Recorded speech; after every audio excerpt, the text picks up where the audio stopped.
संसार की कामनाएं जिस तरह संसार वालों को प्रिय है, इसी तरह हे मेरे राम, हे मेरे गुरुदेव, आप भी मेरे प्रिय बन जाएं। मैं आपके अलावा किसी और को ना चाहूँ। जब भगवान राम का राज्याभिषेक हुआ तो भगवान ने अपने भाइयों से, उनकी पत्नियों से कहा, आज हम खुश हैं, कुछ हमसे मांगो। सर्वप्रथम भरत आए, बोले भरत कुछ मांगो।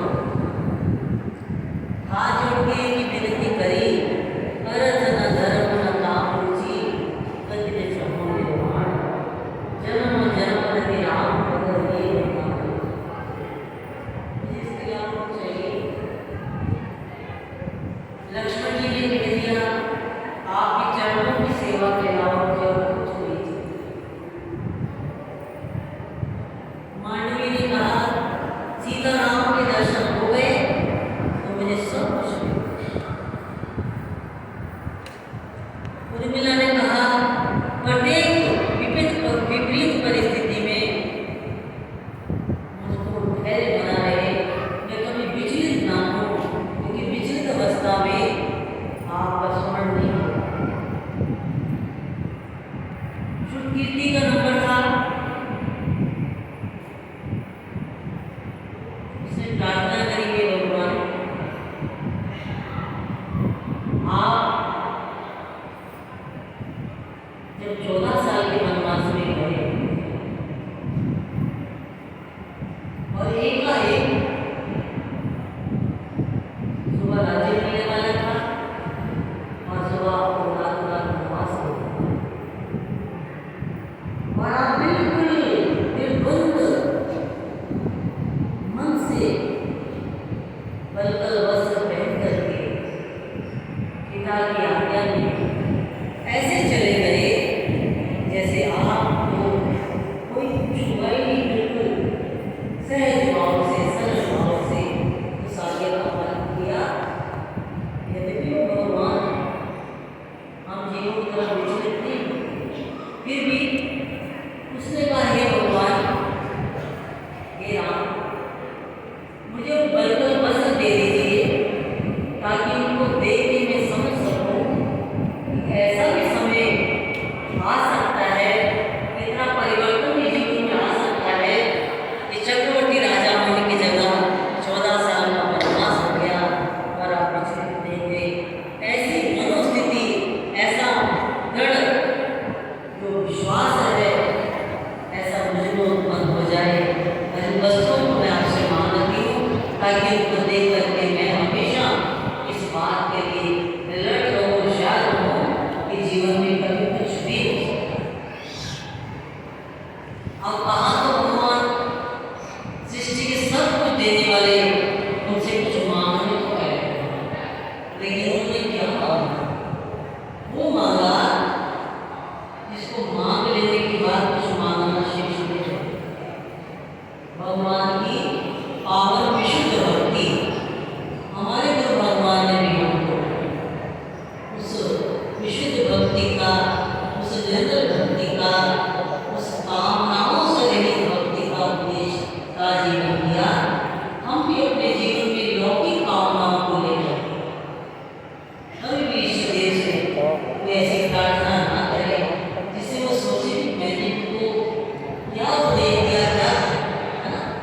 आपने गुरु महाराज के चरित्र में सुना होगा कि गुरु महाराज जी वैष्णो देवी माँ के दर्शन के लिए गए, पुजारी ने देखा कि बहुत बड़े संत आए हैं, पूजा की थाली तैयार करके आए और गुरु महाराज के पास आके बोले, आप पूजा करवाने आए हैं? बोले हाँ है, तो पूजा कराने। तो बताइए आप माँ से क्या कहना चाहते हैं? तो माँ से जो की बात तो कहनी है, माँ के पास आए, माँ से कह दो कि मेरे सारे दुश्मन बन जाए। पुजारी कह देगा, आप तो संत पुरुष हैं, आपका कौन दुश्मन? बोले कि माँ जानती है मेरे दुश्मन कौन है और माँ ही उनको मार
मर्यादाहीन व्यक्ति को पसंद नहीं करते थे, छोटी सी बात में बट हमारे बीच में टोक देते थे।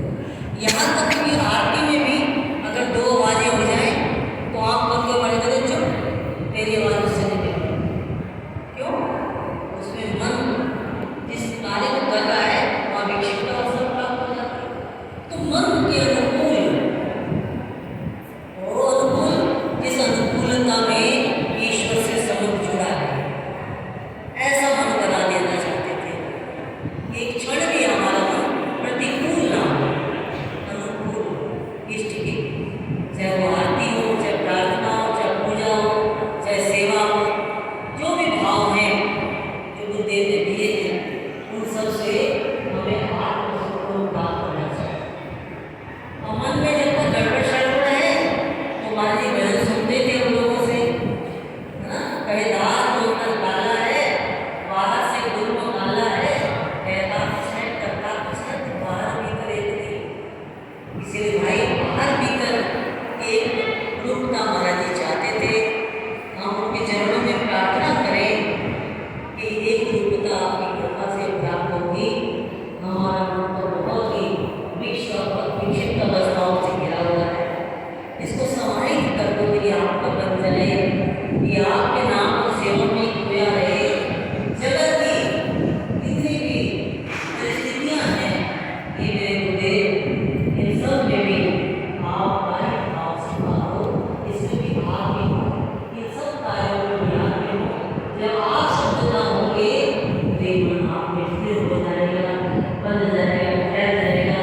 क्योंकि मरने के बाद सृष्टि के समस्त सृष्टि का सबका व्यवहार ऐसे ही चलेगा, लेकिन हमारे साथ तो केवल हमारा मन ही जाएगा। इसलिए मैंने अपने गुरुदेव को हर भजन, हर सत्संग में, हर उपदेश में यही कहते सुना कि तुम लोग अपने मन को अपने गुरुदेव में सुनाओ।